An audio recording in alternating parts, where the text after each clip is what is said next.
I'm John Seacott, executive editor of the Brewer Magazine, thebrewermagazine.com. Thanks for joining us for another Brewer Magazine podcast. Always loving to be able to get some different voices, get some different perspective.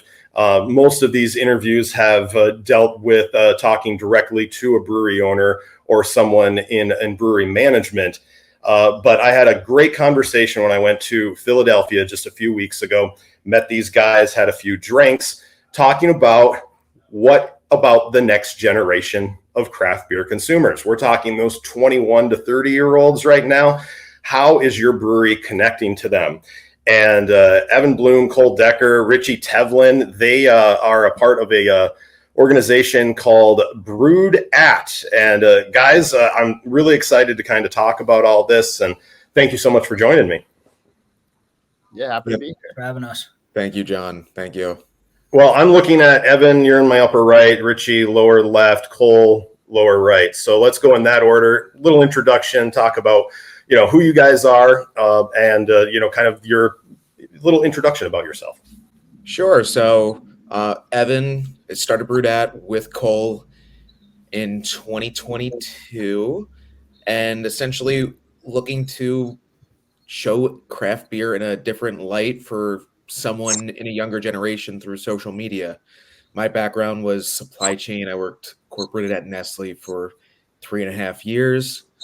I couldn't see myself doing that type of work 20, 30 years from now. And I wanted something more exciting, more fun. And we just me and my friends love going to different craft breweries. And that was something, even at our age, like right when we turned 21, we were going there and we were trying all these different beers. So it's like, how do we make something work? And then I was looking for a resource online that I thought really connected with us and with what I was looking for. And we really just didn't find anything. And that's kind of where BrewedAt came on and started. So that's where me and Cole came together. And then Richie, you came on later and you have a little bit different perspective from all of this as well. Yeah, so Cole and Evan are BrewedAt, and then I'm the host of the BrewedAt podcast, which is kind of like a separate formation that they have. So we get together, once a week, once every other week. We talk to brewers, social media influencers, bar owners in the Philadelphia area, Jersey, kind of extend it out a little bit, and just kind of get the feel of the industry, seeing what they did. I met them when I was the head brewer at Victory, and I was just kind of seeing what they were doing. It was very exciting. They were doing something that was not typical in the craft beer scene. They were going after high quality social media and people in their generation. And it just felt different and it felt real. So I just, lots of people come in and try to make content. But they were doing something special. So I just wanted to do something with them. I stayed connected with them. And then about 1.5 years later, we got together and we decided to launch this podcast, which that's what I'm a part of now. So we're doing it for about 6 months. It's going really well. We're having a lot of fun guests on. And it's really, Philadelphia craft beer scene is, noticing, which is very exciting. And then, we're just getting started. So feels good. I'm also just got approved 20 minutes ago for my brewing license. I'm now the owner of Space Cadet Brewing Company, which is Rich, that's awesome, basically newest brewery because it's only 20 minutes old. So Well, congratulations, man. That's awesome to hear. Thank you. We'll have to talk about it. Well, Cole, anything that can top that, or would you like to introduce yourself? I know, right? Like, where do I come in now? Yeah, so I handle a lot of the creative side of the business, photography. The VO is my voice, so if you're sick of it already, if you go to the page, you'll get more of it for sure. But yeah, I mean, with Evan, we just set out to kind of lower the barrier to entry for breweries in Philadelphia. We know it's kind of an intimidating space for some people. We had Love City on the podcast, and they were talking a little bit about that, for some people, it is more of an intimidating space, and there needs to be a more welcoming energy sometimes. And so we are really aiming to do that. There's a great community here in Philadelphia. There's so many great breweries, literally just in walking distance for me. And it's all local and it's great. So yeah, just aiming to really reach a hand out to people that are just turning 21 all the way up to 30, and showcasing just how exciting these breweries are, the experiences that you can have at these breweries. I think I always say it's kind of become like the town square of a lot of these neighborhoods. So yeah, just trying to bring people in, and really kind of make it cool, make it young, make it fun. Yeah, we've been doing it in a lot of different ways through the podcast, through our posts. We're always evolving. We're always trying to figure out different ways of reaching this demographic. So, well, awesome. Let's talk about that demographic. I know this is kind of something that is near and dear to your guys' heart. Number one, you two are a part of it, Evan and Cole, and I think Richie, you're right on the tail end of what would, I guess, be considered Gen Z as well. And so it matters to you because you want to make sure that it's impacting the people that you know, friends of yours that you grew up with. What is Gen Z, and what matters to them? So Gen Z is right now ages, I believe it's 26 to about 16. And then there's some wiggle room between like Gen Z and tail of Gen Z and beginning of millennial, kind of in that similar grouping. But Gen Z, and this is where I really think about it, in 3 years, over 50% of Gen Z is going to be 21 and able to drink. And that's really where I think the breweries will need to adjust in a certain standpoint to that, with just marketing and getting some stuff out there. And some of the things that I see that Gen Z really, really enjoys are similar to like just what we really enjoyed. Like I went to breweries and our friends went to breweries because I just loved how uniquely different each one was. Each brewery is so unique. Like it has a different artistic take from every standpoint in a brewery. And I'm not even just talking about the beer, just beer included, but we're saying flight paddles, the way that you decorate your actual building, your aesthetic, chairs, like anything. Like it really can be anything, and it's such a cool space for that reason because essentially you're walking into a different artist's home and then they're just welcoming you and you just get to experience that with them. And that's the type of thing that I'm always looking for in my breweries, to like I want to spend a couple hours here. And I know that's very similar with just me and all my friends when we go out, and everybody. I have a ton of younger cousins, and that's like I'm always like digging into like, what are you looking for? Tell me, please. And that's like certainly some of the stuff. Are breweries, Cole? Are breweries doing it?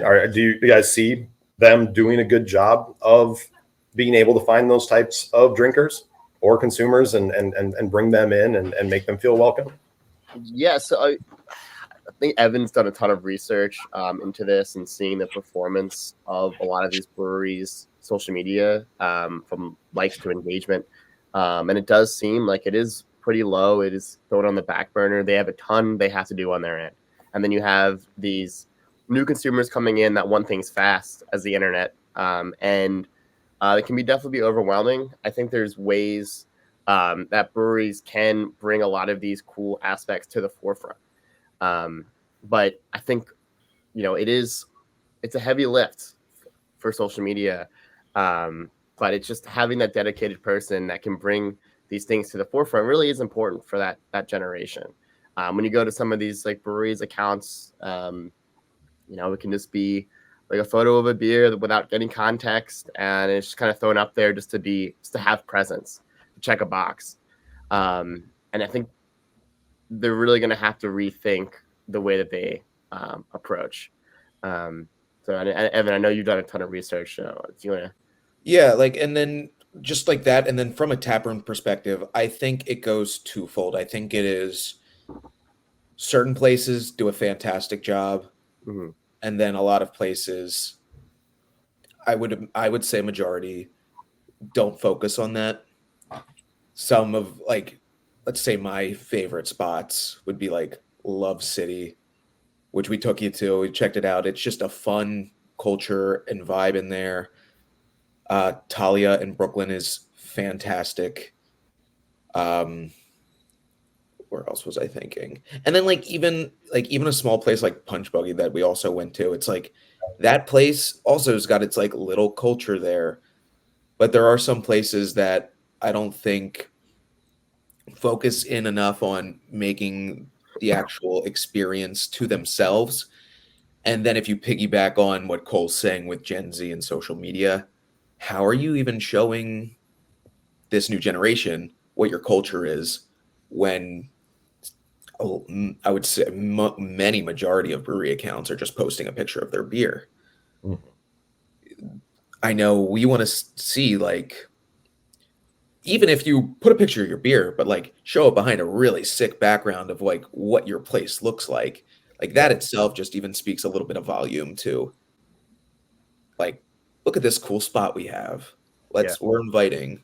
So yeah, I think it also like it makes it feel premium, kind of what you were saying, Evan. I know Forest and Maine does a really good job at making their experience feel very premium. They're not doing like TikTok dances, but to get clicks. What they're doing is showing these like kind of like higher caliber level of photography, and even the videos. It's, I don't know if it took a ton of effort, but definitely like actually videoing it, like expensive equipment, but the creative effort was definitely there. You can tell through all of their posts. They just had a release of a new beer. I think it was like an anniversary. I can't remember. It was like 20th or 15th, but it was just candles in their bottles and someone just lighting the candles, making this like feel this like really big event. So yeah, there's multiple ways of approaching generation, and yeah, like Evan was saying, there's great examples, and there's not so great examples. So nice. Richie, I mean, you've worked in the industry for quite a bit, and now you kind of get that perspective. Now, as you're going to be building your own brewery, I mean, how has being involved in this opened up your mind a little bit towards what you want to be going forward as a brewery? It gave me good understanding, like before I got involved with them, like I didn't really understand how social media worked. I could look at something and be like, I like this, I don't like this, but I didn't understand what I liked, what I didn't like about it. And I think seeing them, what they're doing, the kind of all the background stuff, it's really, they have a deep understanding of the craft beer industry, and the craft beer industry is like very insular, which we're making an effort to like make that more open to people that aren't already in the craft beer industry. But I think the average, or the people that are kind of driving the trends in the industry they're good at spotting if things are, legitimate or, actual post from someone within the brewery, or if it's just kind of like a generic social media post by just someone that's like, even if it costs a lot of money and it's high quality, there's the Gen Z audience is like completely literate in social media and how computers work. And they grew up with this from the time that they were babies. They've had iPads in their hands, like they're able to kind of see through the BS. And these guys grew up in that generation, but then they're also seeing craft beer in this light where they understand how the industry works. So it's cool to kind of connect some of the older breweries, craft breweries that started, 30 years ago, and kind of bringing them into the new generation. It's a whole different way to, it's not just consumers, but it's a whole different way that how you're communicating, your brand to the public. Absolutely. And you touched on, social media aspects. I think it's hard because myself as someone who's a younger Gen X, very much I'm on Facebook, and I understand for work that most of the people that own breweries or are, kind of connecting to our content, it's mostly Facebook, Twitter, X, kind of nothing. Instagram and TikTok when you're a brewery, those are so vital to be able to understand how to use, connect how to use. Is that how you guys are seeing it? Is that kind of the hierarchy? It's definitely those top two, and then the next two, or what else? What other platforms are important right now for breweries? Yeah, so the way I see it, I do think from an Instagram presence, everybody has a very large Instagram presence. I think it's very much Instagram, Facebook. Um, it's Twitter, then right under, and then TikTok is very largely under prioritized. Yeah. And I think that's kind of that hierarchy right now. Okay. But I do think certainly there's a large gap between TikTok, and that's a very big important thing. Obviously, there's some different laws passing right now, so you have to keep a watchful eye. But regardless of where TikTok goes, there's going to be another TikTok. So it's not even that's not the case in point. It's being able to be on a new medium and adapt to a new medium and quickly. But then I guess the thing I think with Instagram, which I think is certainly the strongest, because Instagram, then besides Facebook, everybody is on Instagram from every generation. With Facebook is just mostly Gen X and baby boomer generation. Instagram does have everybody. And through that, they're like Cole was saying, like checking a box of just having an Instagram. It just doesn't work like that in this day and age, especially with content being so hyper prioritized. And that's just, as then Richie also said, like that's the language of the future. Like being able to communicate these messages really well through videos and through just posts that aren't just checking the box is a large piece of where things are going, regardless of craft beer industry or not. Just that's just how the world is going to be going. So if the craft beer industry then wants to be a part of that, that's what we're trying to bring that attention to. How do we adapt and bring that focus to craft beer from this perspective? And how has what a post even is nowadays changed in just the few years that you've been doing some research on this? It seems video is starting to become so much more important than what it was. Are you seeing that as that aspect? And what videos? Because I think a lot of people just think it's these long form or TV news reel type stuff. Explain some of the video concepts that a lot of people maybe don't get. Sure. Yeah, for that fantastic question, because you're so right there. It's not just a post. There's a lot behind a post. And in from a industry standpoint right now, something that Meta is currently doing, they're working on using an AI algorithm to increase viewer watch time of Reels, all the short form videos, by 10%. And Gen Z currently is already on their phones 9 to 7.5 hours per day. So if you factor in 10% on that, it's a wild number. And it is all really being prioritized with Reels. Things like generic posts aren't getting much reach. Things like just the larger videos, especially the larger videos, getting barely any reach. It really is getting reach between 25 seconds and under types of videos, things that people would want to share with their friends, things that are funny, things that are like, hey, look at this cool thing, let's check it out. And I think something that the breweries have very much struggled with is putting out this message to say, like, this is our brewery, check out the little things that we do that make it so cool. Here are all the things that we do to make it so cool, rather than just the beer photo, because that's really not targeting anybody anymore. And if that's hitting your very target niche, then it's really where are you looking to express and just make that jump to this whole generation of next consumers that are going to be buying your beer. Absolutely. And it seems important, especially like you said, when, half of Gen Z is underage right now, but the technology is going to move over these next 5 years. The thought processes of 5 years from now, when they reach that age of 21, is really important. Is it adding a hat, let's say a small brewery, you guys work with a lot of small breweries.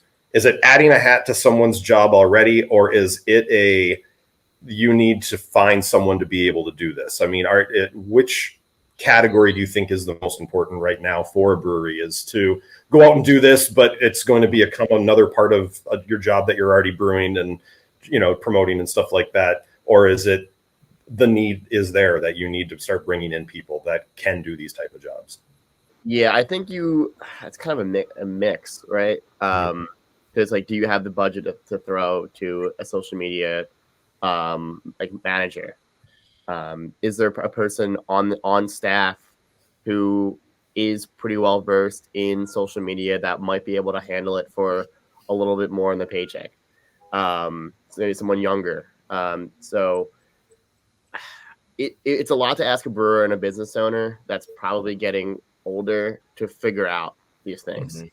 It is very intimidating for sure to jump into, but I think what's important is being able to bring out your authenticity through what everyone was saying, through these reels and these posts, and not almost not overthinking it, where you're doing something that your audience might think doesn't really align with the experiencing they're also having in the brewery. So authenticity is really important, and sometimes it does take a younger person to walk in with fresh eyes and to see what makes this brewery great and what things that we can highlight to bring people in the door without sacrificing your authenticity. Something to really quickly piggyback off of there. I think it's one thing to have somebody run your social media, but the biggest thing is, if they're running it, do they understand your audience and the beer industry and your message? You might have somebody run your social media and you're like, great, that's out of my hands. But that might be doing nothing for you in a social media sense. Yeah.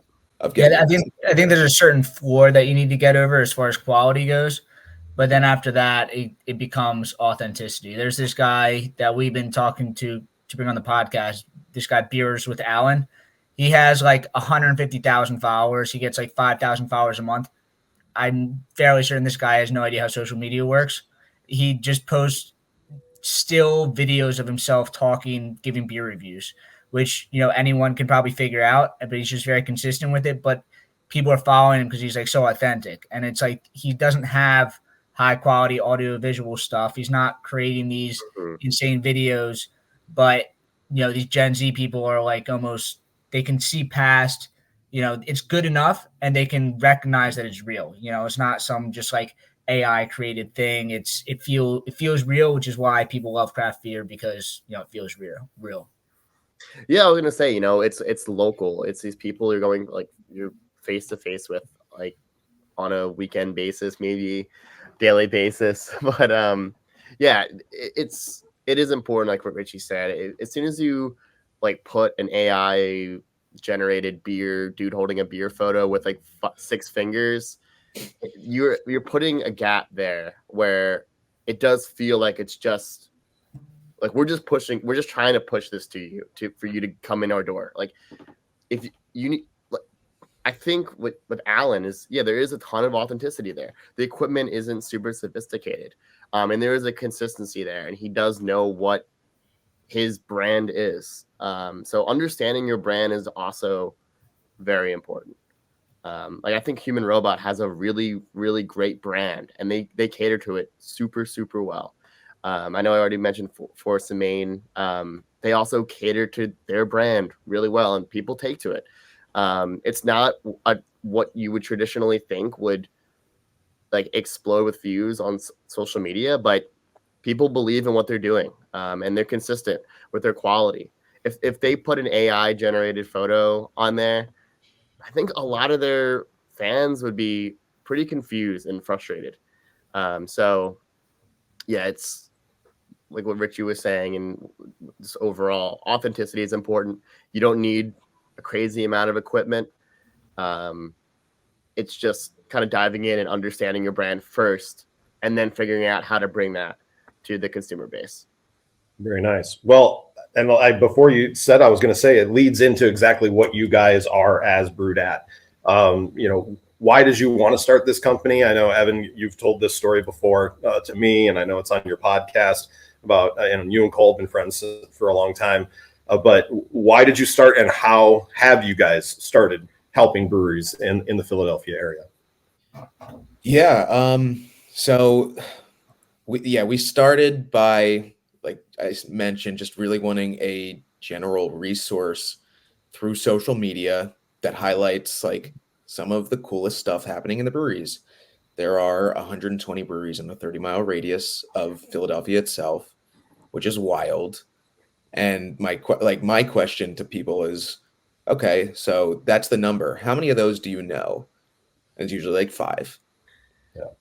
And like there's a spot for people wanting to be just the neighborhood bar and not moving away, but then I would say a lot want to just be more than that in that sense. And I couldn't find that through social media and just through my neighborhood.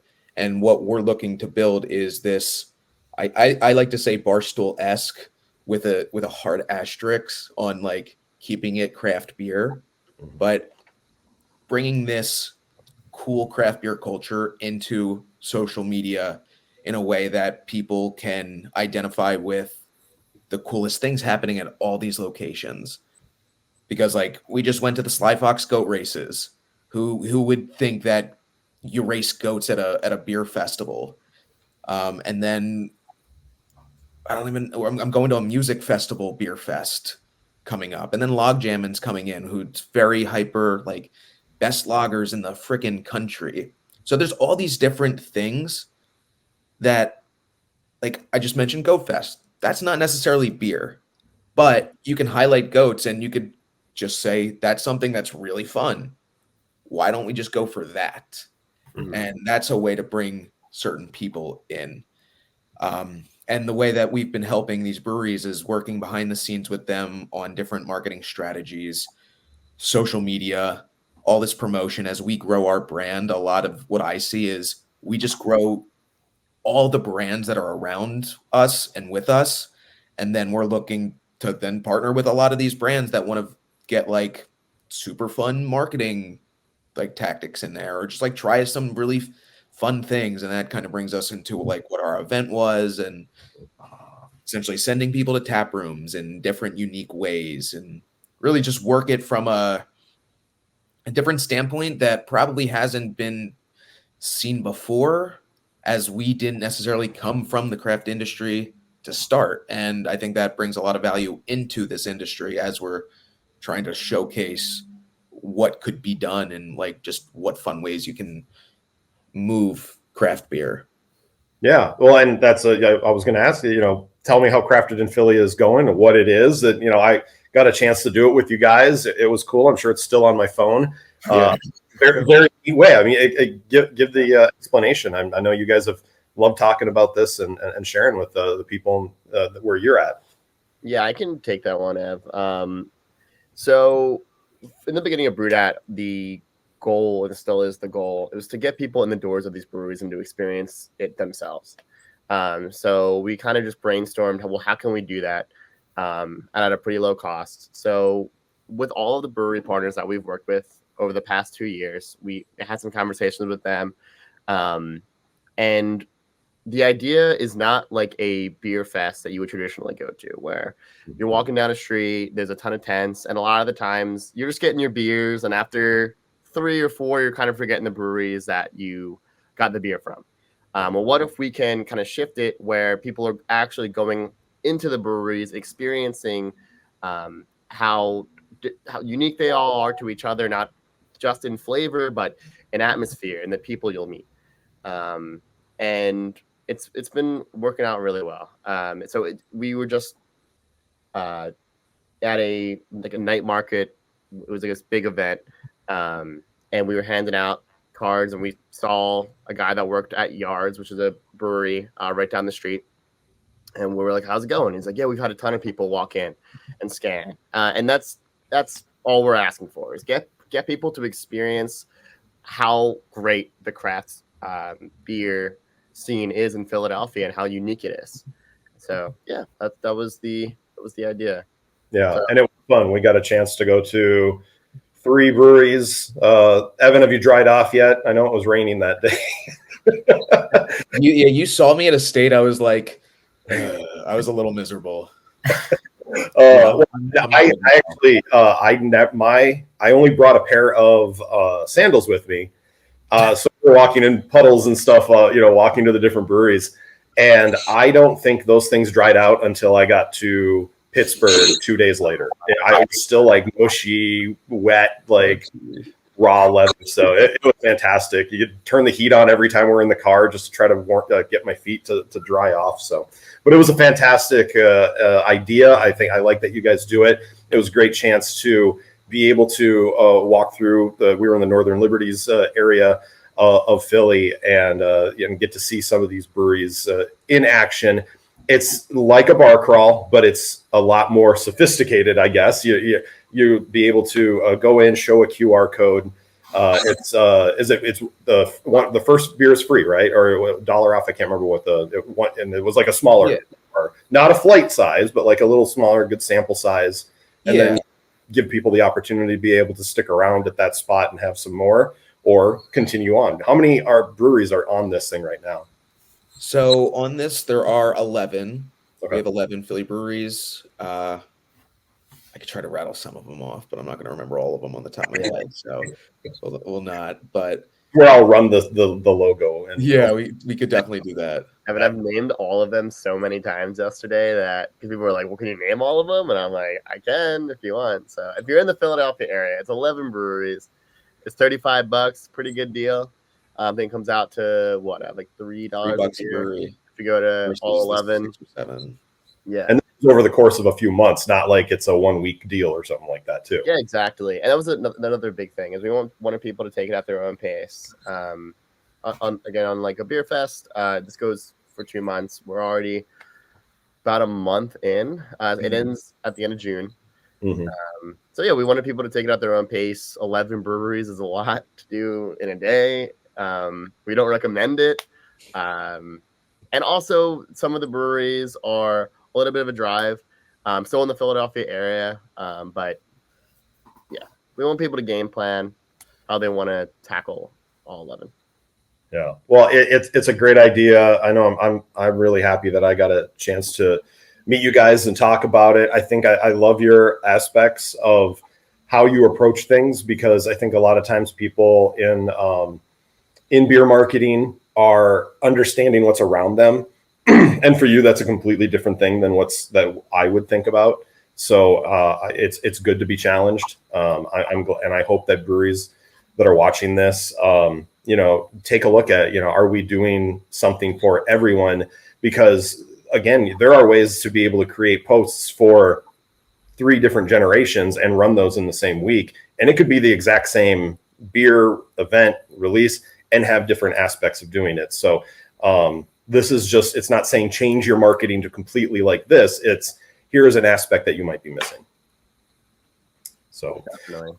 Well, cool. Well, I appreciate it. You guys have been awesome. I wish you the best of luck. And the cool thing is, with a name like BrewedAt, you can throw a city name in right after it, and you could be anywhere and everywhere. So I think it was a smart idea on that aspect as well, to be able to name that. You guys didn't call yourself BrewedAt Philly, just BrewedAt, because I know, Evan, you're in New York, right?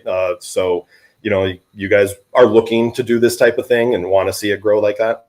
Yes. Yep. Yeah. Well, cool. Well, Richie, good luck with the build out. Give me a rundown. Give me an elevator pitch of what the brewery is going to be like.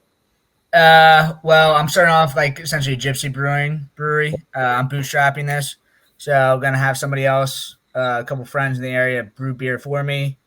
Then I'll either self-distribute or have a wholesaler sell my beer. Next step would be open up a tap room somewhere, get some cash flowing in, some real cash, not just, wholesale distribution, and then open up a production facility somewhere. So lots of steps going on, but like this is literally the first step. I am officially started, and we'll get going from here. Well, you got a lot of work ahead of you. I know how much fun it is. It's fun once it's done, but the stress level keeps going up like this until you start seeing it. But you have experience to it. You have the marketing savvy with these guys, and being able to lean on them. I think you have a lot of great options ahead for you. So best of luck there. Thank you. Thanks. Well, guys, I appreciate it. Thanks for talking with us. I hopefully get some good pointers that people are just thinking about. I think there's a lot of stuff that you guys have to say that matters. And for people in the Philadelphia, New Jersey, Baltimore to New York area, check these guys out. Thanks, guys. Thank you, John. Don't forget, you can always check on brewermag.com. You can also see us on YouTube and listen to us on Spotify. And don't forget daily updates on Facebook, Instagram, and X. I'm Executive Editor John Seacott for BrewerMagazine.com.